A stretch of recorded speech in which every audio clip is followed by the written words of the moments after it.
Welcome back to Longstreet Attacks, the Whirlpool scenario. We're up to the 640 turn, and I just bring up the turn track here to show you where we stand with the remaining turns. We have the 640 turn, which I'm going to show you now, and then there will be two more after this before this ends. So we're getting down to a critical point in this battle to see if the Union can hold or the Confederates can break through. Now, this particular situation is getting pretty dire for the Union. Kershaw's units over here to the north have taken the Trostle Farm and have a good command of the woods next door to it and its orchard over here. Union has a stack of units behind this to try to blunt their attack and even potentially counterattack if they get the opportunity. We have Robertson pushing here down the Millerstown Road up over the Wheatfield, but we have Ayers regulars of Days and Burbank's units coming in to fill the gap and hopefully hold the Weichert Farm from the Confederates. To the east, Houck's Ridge is clearly under Union control, as well as Devil's Den. Benning and Law have pulled back from that a bit to allow Anderson to push the attack towards the Weichert Farm and the Millerstown Road over there. There's no more reinforcements coming on. These are all the units that we're going to get. So let's get right into the 640 turn with the Union artillery. Now with the Union artillery, the only thing that really happened here was that Winslow's units was able to recover during this. The artillery shots by Smith and Phillips over here were misses. So we'll move right along to our chip pull and go from there.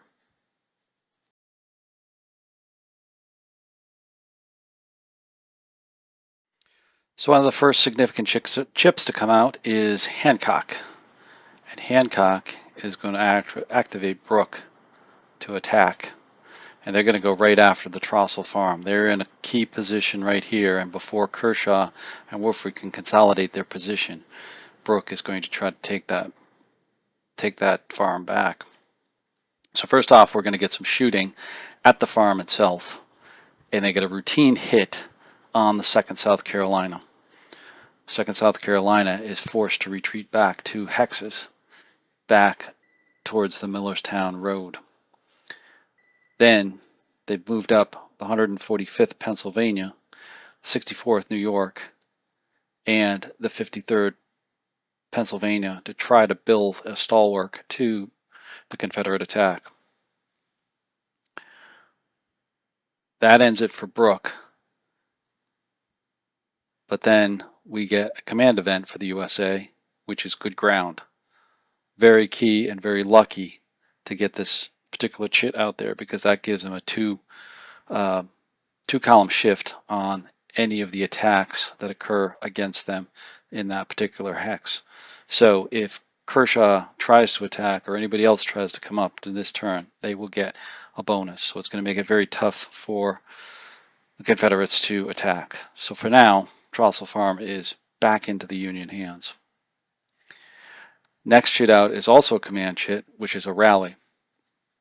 This is going to be used on one of Schweitzer's regiments, the 4th Michigan, and they are going to recover back to full strength. So now potentially Schweitzer can come up here and relieve some of this pressure in the Trostle Woods back here.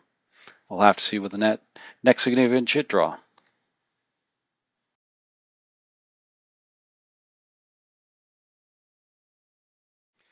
LaClaus is the next one to come out, and he's going to order Wolford into the attack. And they're actually defend, excuse me. So they're going to actually go in and try to shoot out the Union units here before they get into an attack. So Wolford's first target is going to be that stack there of Brooks units and Cross's units right here. Brooks and Zook's units, excuse me. And they roll a 44 and a 66, which that's going to get a routine hit, depletion, morale hit, and a retreat too. So that is a significant damage to that defensive line, as they will have to retreat one unit back out. The next one is going to be the farm itself, where the 3rd sharpshooters are going to take a shot at the farm. They roll a 43, but with the good ground, it's a miss, and that helps the Union stay in position. Next, the units move up, or move back, I should say, to recover their morale and end Wolford's defensive turn. But that's not the end of their entire activation. Command momentum is played, and that is going to get Wolford into the attack. And now they're going to try to do their damage. First off, we'll have a little bit more shooting with Barksdale's brigade firing at Kelly's Irish regiment, mixed regiment there in the Trostle Woods. They roll a 44, which is a routine hit, and they roll a 1-5, which is going to be retreat 2 for Kelly's units. Next, we're going to come back to the 16th Georgia right there, and they are going to try to shoot again at that hex, choking off the Trostle Farm. They roll a 1-1, that's a miss. And then we have the other sharpshooters taking a shot again, and they roll a 1-3, which is also a miss. So the Union is still in good control, but now the movement and the potential close combat. So Wolford is moving up some of his depleted units and moving in, trying to break through the Trostle Woods, trying to establish a line to the Weikert farm here as well. So first off, we're going to have an attack here. Union's going to get a chance at defensive fire. They roll a 56, which is not quite enough to knock them back. Confederate rolls a 34. It's a tough hit. And then a 62, which is a 2 depletion and a retreat 1. So both units are going to have to take a break test. 4 for the top unit, that's the regulars. And the 11th is broken and goes on the broken track. A 2 for the 28th Massachusetts, which they pass, so they will get a morale hit, but still will have to retreat. They'll move back to there. But we also have panicked units, and we have Tilton, which is going to panic as part of that skedaddle test. And Schweitzer also panics as part of that test. The Georgians move up into that wooded hex right next to the Weikert farm. And that ends Wolford's attack for now. They did not go after the rest of the units because it was deemed too strong at the moment, but we'll see what happens later on in the course of the battle.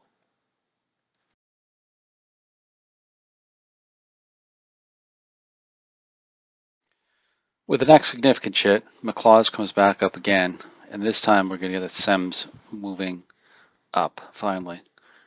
They will activate and they will get a maneuver and move as quickly as possible into a supporting position to potentially get into an attack or defensive line to support the attack here in the near future. So they move up across Rose's orchards into the valley here in between Rose and Stoney Hill, positioning themselves for the future.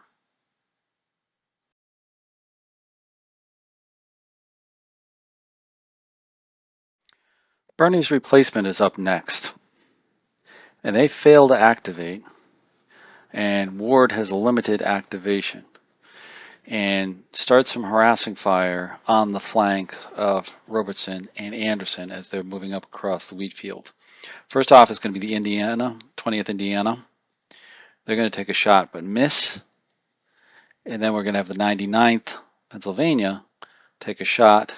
They actually get a hit, and it gets a routine hit, and forces a retreat 2 on the 59th Georgia. They will move back into or behind the Stoney Hill to drive them away a little bit farther. Again, keeping control of Houck's Ridge well under the Union command.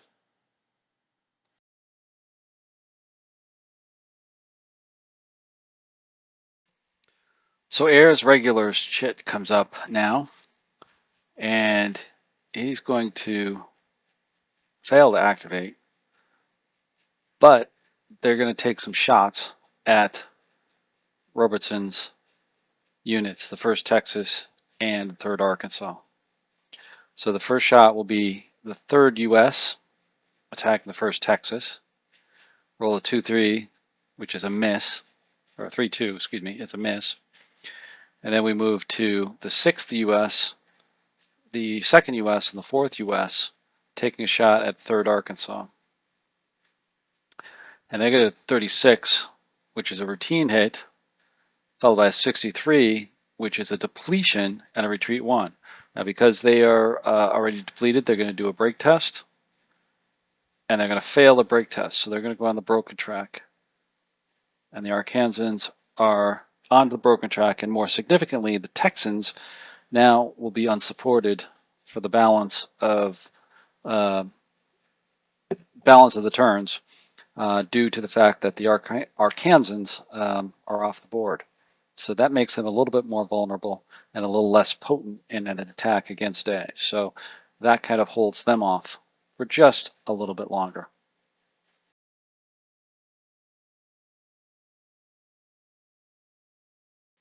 So the next one that comes out is Hood's replacement, which of course is Evander Law. And he is going to activate Anderson. And Anderson is going to attack, but they're just going to use this to maneuver the units to the front and get them into position. So what they've done is move up the 59th Georgia, the 11th and the 9th Georgia, and left the 8th Georgia back here to potentially recover.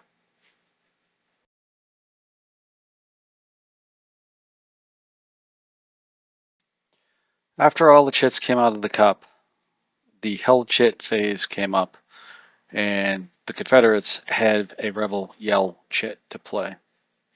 And they're going to play that over here on the 2nd South Carolina and have them move up to try to attack Trostle Farm again. This is going to make a very interesting battle here because we have the rebel yell going up against the good ground. So effectively they're going to cancel each other out, and it's really going to come right down to the units fighting it out. So first off, they move up on them from a defensive fire position, and they roll a 1-2, which is a miss from the Union perspective. And now the Confederates roll a 26, which is going to be a routine hit. So there's still a chance the Confederates are going to take some damage, but then roll a 26, which doesn't take any damage to either side, but does force the Union troops to retreat, take a morale hit, and a retreat, and a panic too, which is good enough for what the Confederates need. So that's going to push all of Brooks' units out. Also get some of the other units, a couple of the other units in that hex behind it to run away as well. So they actually move up beyond here. And now we just have the 27th Connecticut and the 57th New York defending this hex, unto which the Confederates play a confident, which means the 2nd South Carolina can continue their attack. And now they're going to go after those 2 regiments that are holding that line. The Union will get defensive fire. Rolling a 45 is a miss. With a confident, their morale is boosted up to a 5. Confederate roll a 21, which is another low one, but still gets a routine given their morale status, or their cohesion status. Roll a 36, again, morale hit, retreat 2, and panic 2. So that clears the hex, and now a couple more units are going to panic here out of those two hexes and fall back into the mix of units that have already moved out. Then the 2nd South Carolina moves up and fills in that gap. Now they definitely have control of the Trostle Farm here to close out the turn, the 640 turn, and hopefully the Union can counterattack.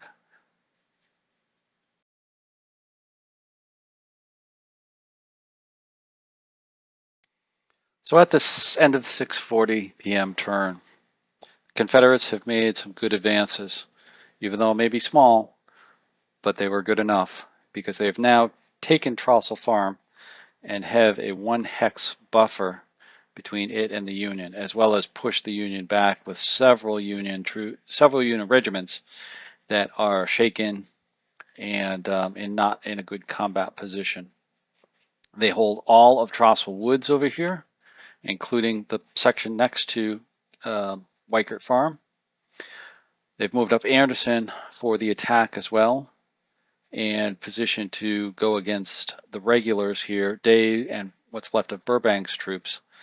The tricky part here is Caldwell. Can they rally Brooke and Zook and Kelly to hold this northern part and potentially counterattack to get back into the get back into the Trostle Farm? If it was to end now, it would be an 8-7 victory for the Confederates, a 1-point victory. Basically a marginal victory for the Confederates if everything was to stop at this particular point. But we'll see how the next couple turns will play out. Can the Union counterattack? Or can they pull themselves together and counterattack? Can the Confederates keep pushing and drive them out of Weichert Farm and potentially maybe some of Houck's Ridge here as well? Stay tuned for the next episode. There will be the 7 p.m. turn, and we will see what happens from there. Thanks for watching. Please like, subscribe, and comment, and we'll see you on the next one.